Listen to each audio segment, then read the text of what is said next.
हाँ, ध्यान दीजिए सब लोग।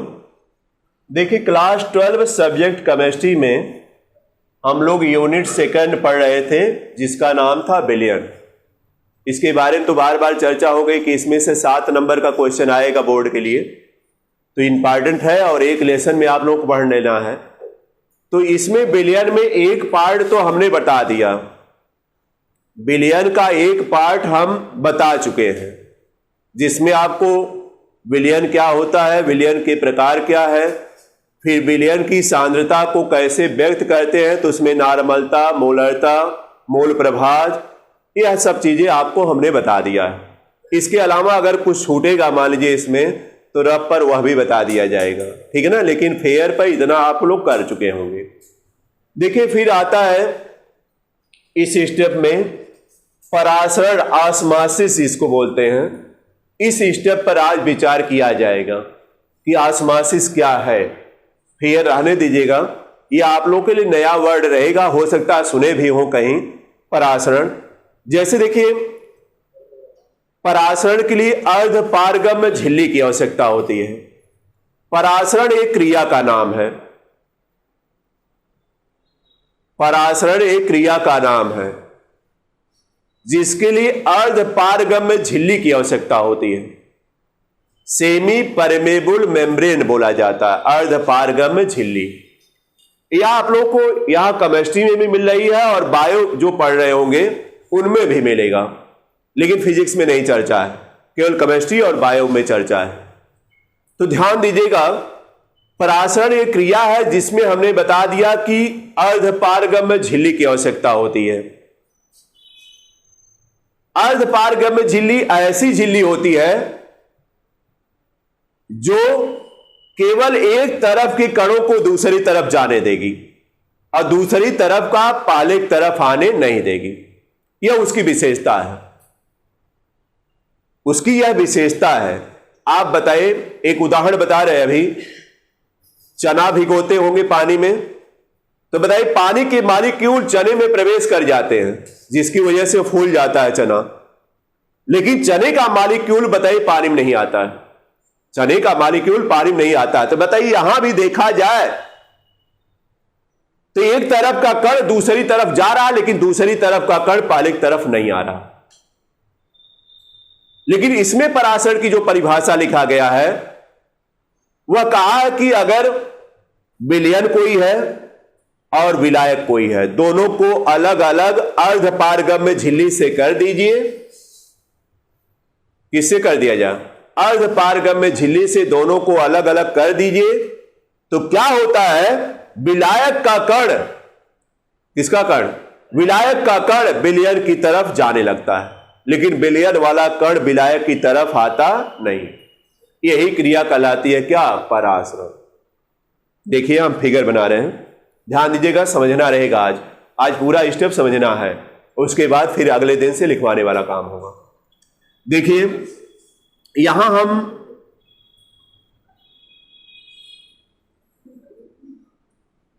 यह देखिए एक बर्तन है, बल्कि इसको अलग करने के लिए हमने बताया यही अर्धपारगम्य झिल्ली आप लगाए हैं। अर्धपारगम्य यह झिल्ली है, सेमी परमेबल मेम्ब्रेन जो इसको बोला जाता है। बात करना हो तो रुक जाएंगे, तुरंत हम रुकेंगे भाई, हमारे पास समय है, 5:10 पढ़ा देंगे। यह आवाज ठीक नहीं है, कहीं गलत अगर पढ़ा दिया जाएगा तो फिर उल्टा हो जाएगा। कोई कहेगा कि मंत्र उल्टा चल जाएगा, तब तो वहां सावधान हो जाएंगे, सीधा चलावा। यहां नहीं सावधान हो रहे हैं, कह रहे हैं परासरण, ऑस्मोसिस। ऐसा नहीं कि बस लिखवाते समय केवल शांत रह जाता, समझाते तो बस और शांत रहना चाहिए। समझ रहे हैं ना, समझना है। क्यों हम समय दे रहे, बताइए, हमारी कोई इच्छा थोड़ा है ना कि समय दिया जाए इतना, तो इसको समझिए। देखिए हमने कहा कि यह एक पात्र है जिसमें हम बीच में अर्धपारगम्य झिल्ली लगा दिए।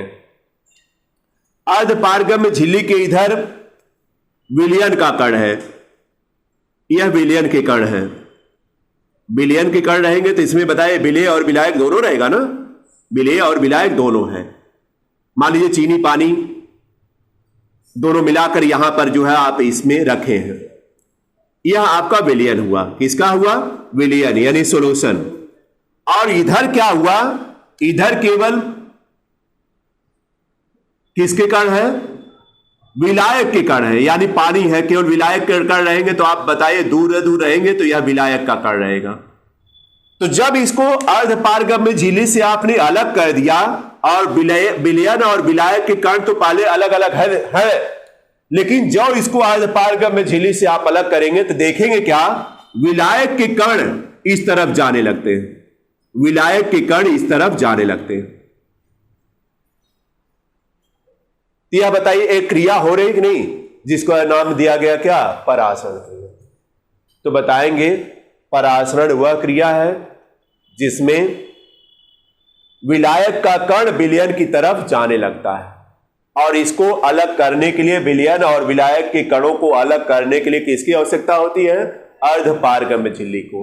हमने अर्धपारगम्य झिल्ली की भी विशेषता बता दिया है कि अर्धपारगम्य झिल्ली केवल एक तरफ के कणों को दूसरी तरफ जाने देती है, दूसरी तरफ के कणों को पहली तरफ आने नहीं देती। अब तो क्लियर है? ध्यान दीजिएगा सब लोग, ये परिभाषा क्लियर है ना? याद, अगर यह फिगर याद है तो आप इसके हिसाब से भी परिभाषा बना सकते हैं, अगर भूल रहे हैं तो। इसीलिए हमने फिगर द्वारा समझाया। कन्फर्म हो गए ना? एक परासरण क्रिया है, दूसरी उसी से लगी हुई विसरण क्रिया है। दूसरी क्रिया विसरण क्रिया है। जैसे गैस देखिए, अगर यहां पर कोई भी गैस छोड़ दी जाए तो बताइए पूरे वातावरण में विसरित हो जाएगी, फैल जाएगी चारों तरफ। एक क्रिया विसरण है। गैसों का विसरण होता है। गैसों का क्या होता है? विसरण होता है, चारों तरफ फैल जाती हैं। तो विसरण और परासरण में अंतर भी आएगा, यह भी आपको बताया जाएगा। बोर्ड में भी आता है कि विसरण और परासरण में क्या अंतर है, तो यह भी बताया जाएगा। आपको हमने बता दिया परासरण क्रिया यह है। तो पहले नंबर पर अंतर तो यही है कि परासरण क्रिया के लिए सेमी परमेबल मेम्ब्रेन, अर्धपारगम्य झिल्ली की आवश्यकता है, लेकिन विसरण के लिए कोई अर्धपारगम्य झिल्ली की आवश्यकता नहीं है। कोई अर्धपारगम्य झिल्ली की आवश्यकता नहीं।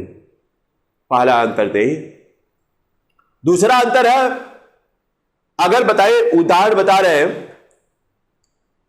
कि पानी और दूध एक में मिला दीजिए, तो यह देखा जाए, एक प्रकार का देखा जाए तो विसरण क्रिया ही।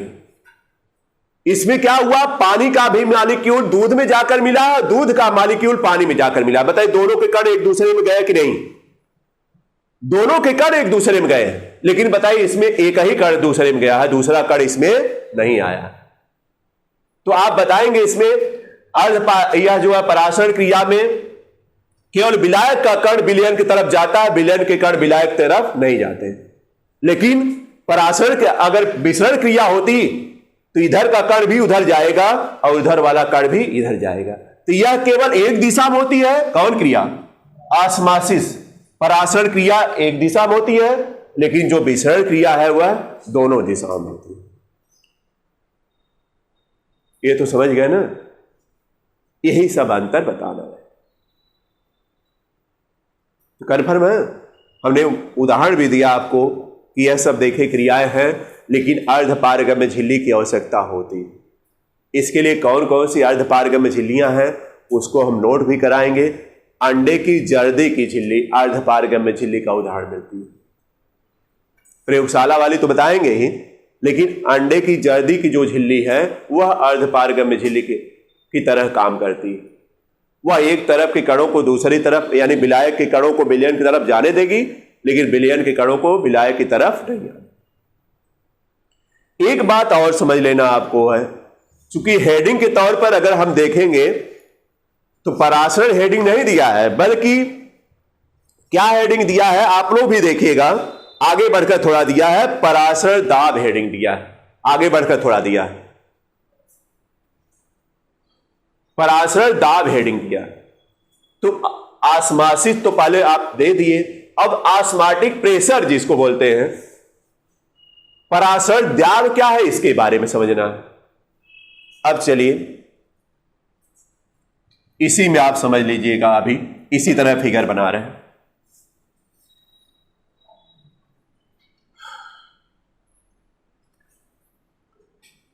पहले देखिए,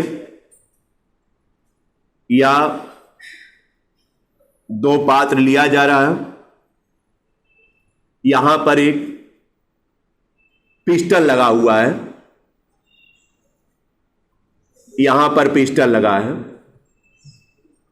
इसी प्रयोग से आप समझ सकते हैं। पिस्टन पर मान लीजिए वाट रखे गए हैं, इसमें यह बांट दे रहे हैं, इसको दो पार्ट हम कर दे रहे हैं। जान ही रहे दो पार्ट करना पड़ेगा, अस्मार्टिक क्रिया है तो दो पार्ट करना पड़ेगा। इसमें विलयन के कण हैं। किसके कण हैं? विलयन के कण हैं।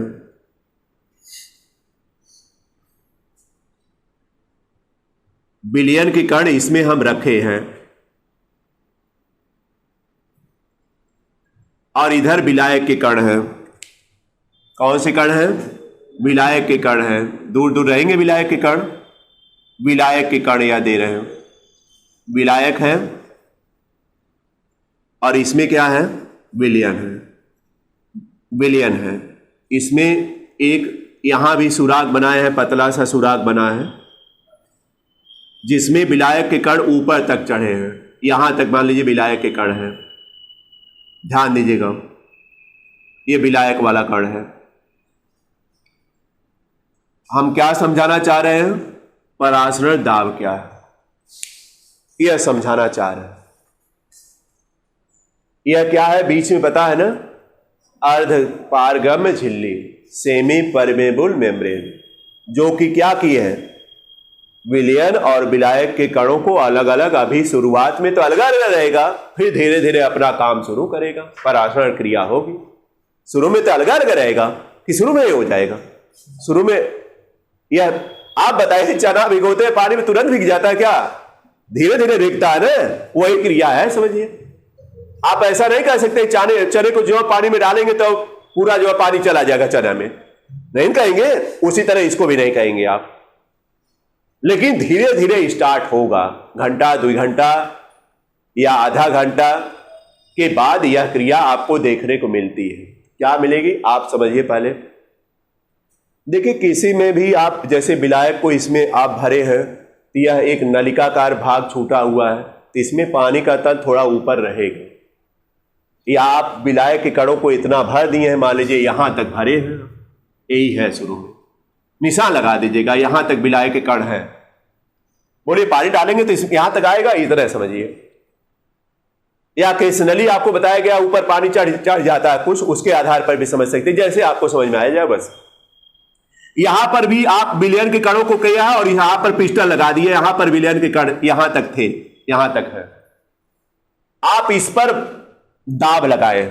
पिस्टन का मतलब है कि जैसे पंप का पिस्टन होता है, दबाया जाता है। आप मान लीजिए इस पर बाट रखे, कितना किलो ग्राम का? 100 ग्राम का रखे। एक उदाहरण बता रहे हैं भाई हम, कोई जरूरी नहीं कि 100 ग्राम रहेगा, एक उदाहरण बता रहे हैं। इसको मत लिख डालिएगा बोर्ड में कि 100 ग्राम रख दिए, हम समझाने के लिए बता रहे हैं। 100 ग्राम का बाट रखकर इस पर पिस्टन पर दबाए हैं आप। अब बताइए, आप लोग खुद बताइएगा, अब एकदम समझ में आ जाएगा। बताइए परासरण क्रिया होगी कि नहीं होगी ना? कौन सा कण किस तरफ जाएगा? सही है ना? तीर का निशान जाएगा, जाएगा ना? जाएगा तो क्या कुछ देखेंगे, कुछ घटना घटित होगी? इसका तल किधर गिरे? नीचे गिरेगा ना। इसका तल डाउन होगा कि नहीं? डाउन हुआ। और इसका तल बताइए ऊपर तरफ बढ़ेगा ना, और ऊपर तरफ बढ़ेगा तो बताइए, आप 100 ग्राम का बाट रखे हैं, 100 ग्राम बाट पर तैयार तो रुका था शुरू में, लेकिन जब बताइए यहां का विलायक का कण जब इसमें आएगा तो दाब बढ़ेगा कि नहीं अंदर से? और अंदर से दाब बढ़ेगा तो पिस्टन को क्या करेगा? उठा देगा। बोलिए उठाएगा कि नहीं? कुछ देरी बाद आपका पिस्टन जो है थोड़ा ऊपर उठ जाएगा, जहां पर था उससे थोड़ा ऊपर चला जाएगा। अगर आप सोच रहे हैं, ध्यान दीजिएगा, कि पिस्टन वहीं पर रहे तो क्या करना पड़ेगा? अतिरिक्त वाट रखना पड़ेगा कि नहीं? सीधा बताइए। अतिरिक्त वाट यानी 25 ग्राम 50 ग्राम मान के चलिए, वह अतिरिक्त वाट रखना पड़ेगा जिससे दबाव बढ़ जाए। तो पहले दबाव मान लीजिए 100 ग्राम पर आपने लगाया, फिर आपको अतिरिक्त दाब लगाने के लिए 50 ग्राम का वाट रखना पड़ा कि नहीं? तो यही जो अतिरिक्त दाब लगाएंगे, यही जो अतिरिक्त दाब लगाएंगे वही कहलाता है क्या? परासरण दाब। बस यही तो है, प्रायोगिक तौर पर हमने समझाया है कि जो अतिरिक्त दाब आप 50 ग्राम का बोल रहे हैं, हमने उदाहरण बताया 50 ग्राम का जो लगाएंगे अतिरिक्त दाब, उसको दबाए रखेंगे, वहीं पर रहना चाहिए, वही कहलाएगा क्या? परासरण।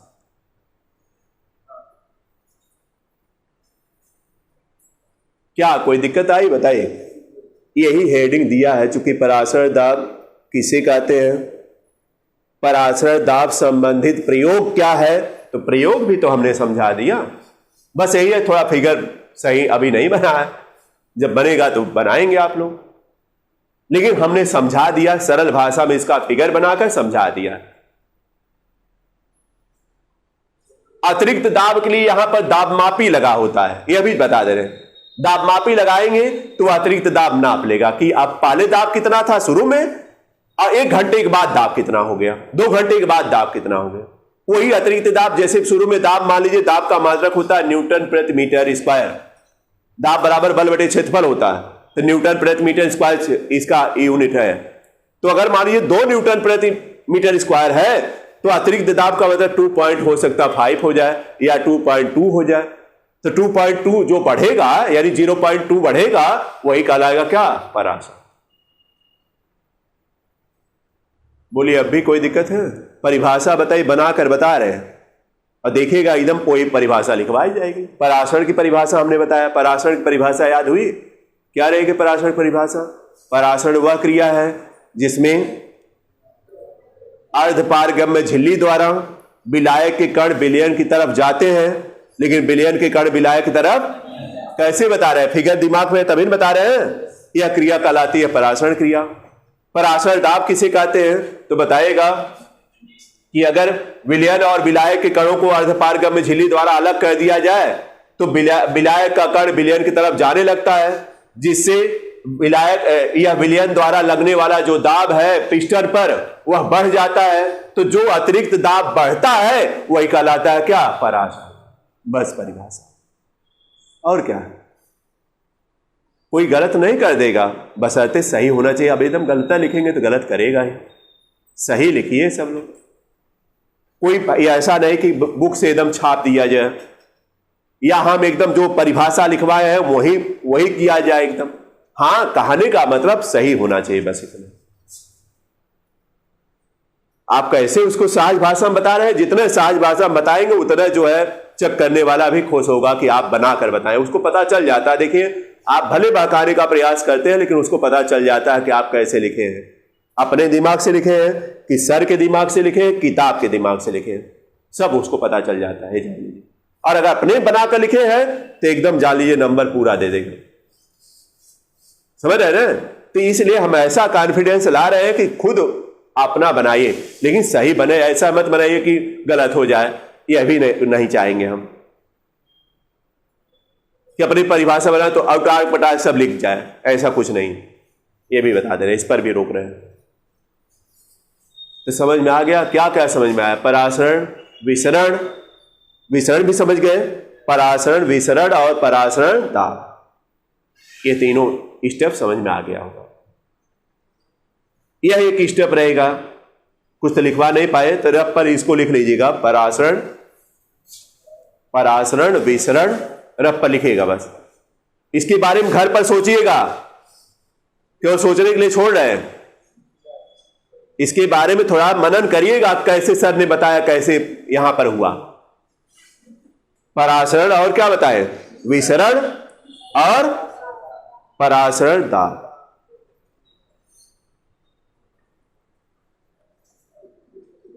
नोट हो गया तीनों स्टेप? ये स्टेप इसलिए नोट करा रहे हैं कि मनन करिएगा, आज कुछ याद नहीं करिएगा, कुछ लिखवाए नहीं तो क्या याद करेंगे। मनन करिएगा, इसके बारे में विचार कीजिएगा। अब विचार करेंगे तो हमेशा याद रहेगा, ये भी बता दे रहे हैं। परासरण विसरण तथा परासरण दाब। इसके बारे में हमने कहा परासरण की शर्त क्या है? विलयन और विलायक के दोनों के कण अर्ध पारगम्य झिल्ली द्वारा अलग होना चाहिए।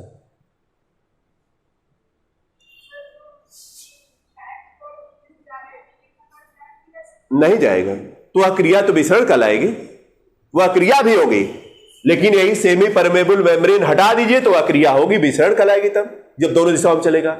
यह सेमी परमेबल मेम्ब्रेन यानी अर्ध पारगम्य झिल्ली की यह खासियत है कि एक तरफ के कणों को दूसरी तरफ जाने देगी, लेकिन दूसरी तरफ के कणों को पहली तरफ नहीं है, और वह भी केवल विलायक के कणों को जाने देगी। इसीलिए हमने कहा कन्फर्म चला जाएगा। विसरण परासरण में अंतर आया 2-3 ठो। पहला अंतर क्या रहेगा? विसरण परासरण अर्ध पारगम्य झिल्ली की आवश्यकता है किसमें? परासरण में। अब विसरण में अर्ध पारगम्य झिल्ली की आवश्यकता। अब परासरण में परासरण की क्रिया केवल एक दिशा में होती है, विसरण की क्रिया दोनों दिशाओं में, या कहिए सभी दिशाओं में होती है। यह भी सही। इसके अलावा और भी बताया जाएगा, 2 तो कम से कम अभी याद रखिए। फिर परासरण दाब किसे कहते हैं? पता चल गया ना। अतिरिक्त दाब ही क्या है? परासरण। शुरू में दाब तो रहेगा ही, लेकिन जब यह जाएगा तो अतिरिक्त दाब आपको डालना पड़ेगा उस पर बाट वगैरह रख करके, वही अतिरिक्त दाब क्या कराएगा? परासरण। यह परिभाषा हो गई। फिर इसके बाद दिया है फिगर बना लीजिए। ये फिगर बना लीजिए, तुरंत खींचिए। फिगर पर भी इसको करवाएंगे हम, लेकिन यहां पर कर लीजिए, एक बार रफ करिएगा, फिर मत करिए।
बन गया होगा फिगर, रफली बना लीजिए तुरंत। यह परासरण दाब को हमने इसमें दिखाए हैं। परासरण दाब किसे कहते हैं इसके बारे में हमने बताया। मिटाया जा रहा। अब देखिए आप लोग, क्वथन एक होता है, यानी उबलना, बॉयल जिसको बोलते हैं आप, कि पानी उबल रहा है, दूध उबल रहा है, इस तरह बोलते हैं। यानी कोई भी द्रव उबलने लगता है तो उसको कहते हैं बॉयल, यानी उबल रहा है, ये है ना। या खौलने लगता है, इस तरह नाम देते हैं आप लोग। एक बॉइलिंग पॉइंट होता है, यानी क्वथनांक होता है, जिस ताप पर कोई द्रव उबलता है। जिस ताप पर कोई द्रव उबलने लगता है वह ताप उस द्रव का क्या कहलाता है? क्वथनांक। यही परिभाषा। और जब क्वथन की क्रिया होती है, यानी उबलता है पानी, तो देखिए पानी के कण वाष्पित भी होते हैं। शुरू में वाष्पित नहीं होते हैं, शुरू में वाष्पित नहीं होते पानी के कण, लेकिन जब उसको हीट करेंगे तो जो भी कण एनर्जी पा जाएगा ज्यादा, यानी उसमें ऊर्जा, वह उस तल को छोड़ करके ऊपर चला जाएगा। यह तो फिजिक्स में अलग एक्सप्लेन है और यहां केमिस्ट्री में अलग है। यहां हम दिखाना चाह रहे हैं कि जो वातावरण का दबाव है, जिसको वायुमंडलीय दाब बोलते हैं, एक वायुमंडल दाब बोला जाता है, और यह वायुमंडलीय दाब से ही द्रव का तल बरकरार बना हुआ है। ध्यान दीजिएगा, आज हम विचार करवाएंगे, केवल आपसे खुद करेंगे कि ऐसा होता है कि नहीं। यहां पर अगर दबाव वातावरण का हटा दिया जाए, कल्पना करिए यहां हटा दिया जाए, तो पानी का तल, जो बर्तन में आप पानी रखते हैं कि एक गिलास पानी है, एक गिलास पानी लाए और रख दिए, तो बताइए वह पानी जल्दी वाष्पित हो जाएगा कि नहीं?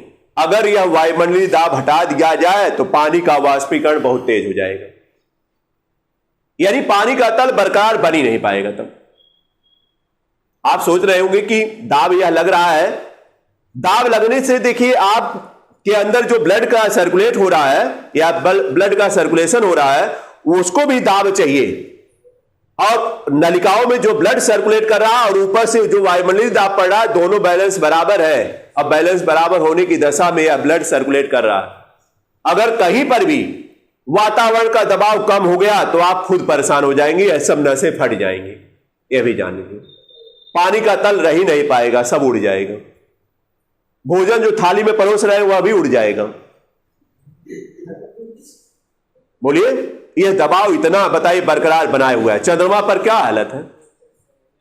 आप पढ़े होंगे, पेपर में पढ़ते होंगे, किताबों में पढ़े होंगे, चंद्रमा की यही हालत है। चंद्र यात्री जो जाते हैं तो पेस्ट जैसा भोजन, हमने बताया भी आले बंद में, पेस्ट जैसा भोजन ले जाते हैं, यानी मुंह में दबाकर ही करते हैं। अगर परस करके मतलब जो है कटोरी में और चम्मच लगाकर खूब आराम से खाएंगे तो खाते रह जाएंगे, सब उड़ जाएगा। आप कहेंगे उसको जादू मंत्र हो रहा कुछ, वही नाम देते हैं। क्यों नाम देंगे आप लोग, कहते हैं वही, लेकिन ऐसा कुछ होता नहीं है। वातावरण का दबाव वहां चूंकि कम है, इसीलिए देखिए पानी भी नहीं वहां, पानी होता है लेकिन दबाव रहता, तब पानी भी नहीं है, इसीलिए वहां रहना इसके लिए दिक्कतप्रद है। तो यह जान लीजिए वातावरण का दबाव तो होना ही चाहिए। अगर वातावरण का दबाव नहीं रहेगा तो जल्दी से जल्दी पानी का तल भी गायब हो जाएगा। तो ध्यान दीजिए, जब आप किसी बर्तन में पानी लिए रहते हैं, ध्यान दीजिएगा, एक बर्तन हम बना रहे हैं जिसमें आप पानी लिए हैं, यहां तक तल आपका है। पुरानी वाली परिभाषा हटानी है, ये पानी का तल है, पानी के कण है, जान लीजिए ऊपर का तल यहां तक है। तो ऊपर से कौन दाब है? वायुमंडलीय दाब है, वायुमंडलीय दाब लगा है, जिसकी वजह से पानी का तल बरकरार बना। और अंदर से दाब कौन सा लगेगा? द्रव का दाब, द्रव का दाब यानी द्रव के कणों का दाब लगेगा। और जब तक द्रव के कणों का दाब और वायुमंडलीय दाब बैलेंस में है, तब तक तो द्रव का तल बरकरार बना है। लेकिन आप लोग जब इसको हीट करना प्रारंभ करते हैं, यानी इसको गर्म करना प्रारंभ करेंगे, किसको? पानी को जब गर्म करना प्रारंभ करेंगे, तो बताइए यहां पर क्या होता है? द्रव का जो दाब है बढ़ जाता है। बढ़ेगा कि नहीं? बढ़ेगा। और वायुमंडलीय दाब तो उतना ही है। वायुमंडलीय दाब उतना होने की वजह से यह पानी के कण या जल के कण या द्रव के कण कहिए, ऊपर उड़ने लगते हैं, जिसको कहते हैं पानी क्या हो रहा है? वाष्प।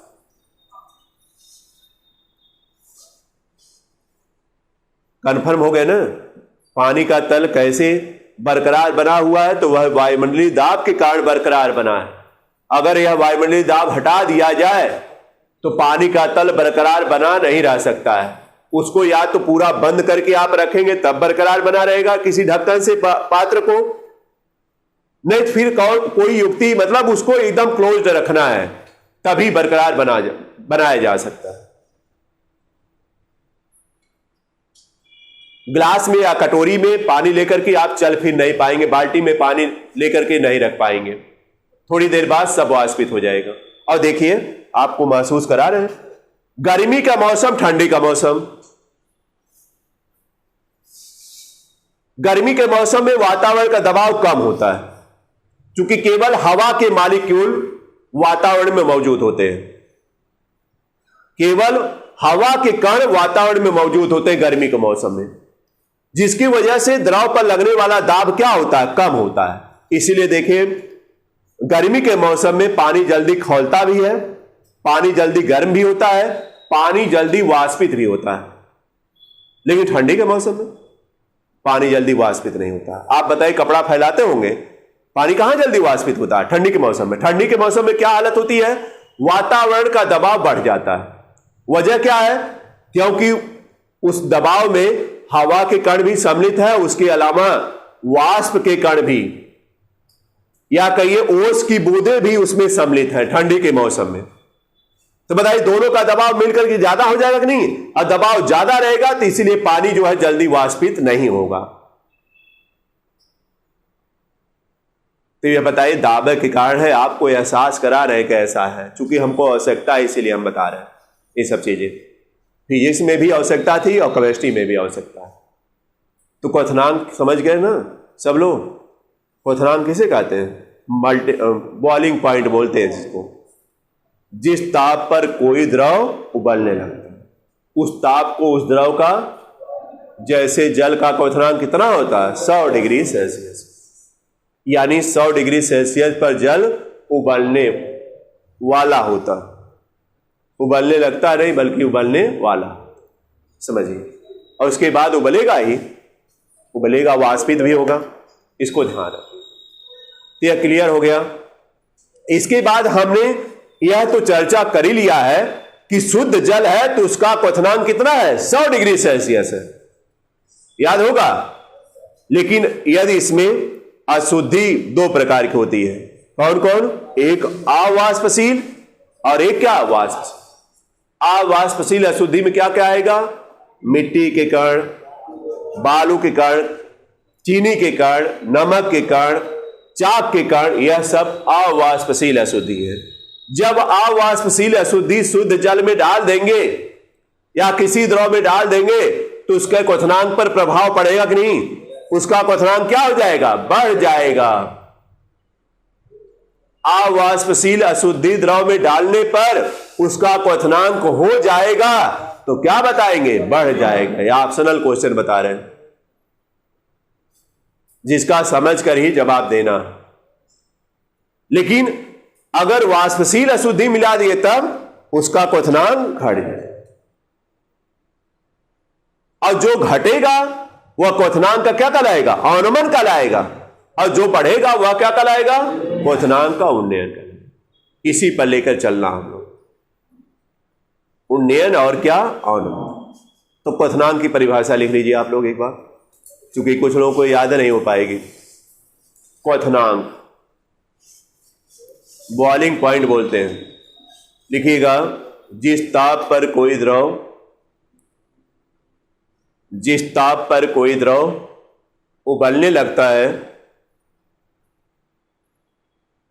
जिस ताप पर कोई द्रव उबलने लगता है, उस ताप को उस ताप को उस द्रव का क्वथनांक कहते हैं। उस द्रव का क्वथनांक कहते हैं।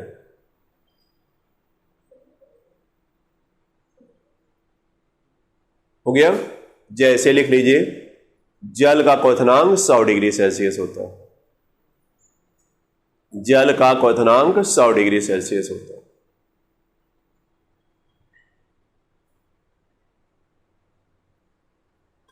नीचे लिखिएगा, जब जल में अवाष्पशील अशुद्धि मिलाई जाती है, एक बार वैसे बता चुके हैं, फिर दोबारा बता रहे हैं।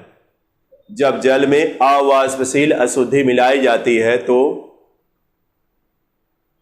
अवाष्पशील अशुद्धि मिलाई जाती है तो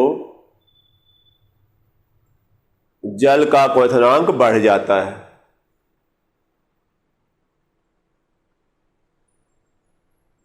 जल का क्वथनांक बढ़ जाता है। इसे क्वथनांक का उन्नयन कहते हैं। इसे क्वथनांक का उन्नयन कहते हैं। ये सिंपल सी परिभाषा अभी दिए हैं, फिर बुक से या फेयर करवाएंगे तो फिर देखिएगा इसी के बेस पर और परिभाषा दिया जाएगा। हो गया ना? पैराग्राफ चेंज कर दीजिए, फिर लिखिए, वाष्पशील अशुद्धि होने पर, वाष्पशील अशुद्धि होने पर, वाष्पशील अशुद्धि होने पर द्रव का क्वथनांक घट जाता है। द्रव का क्वथनांक घट जाता है।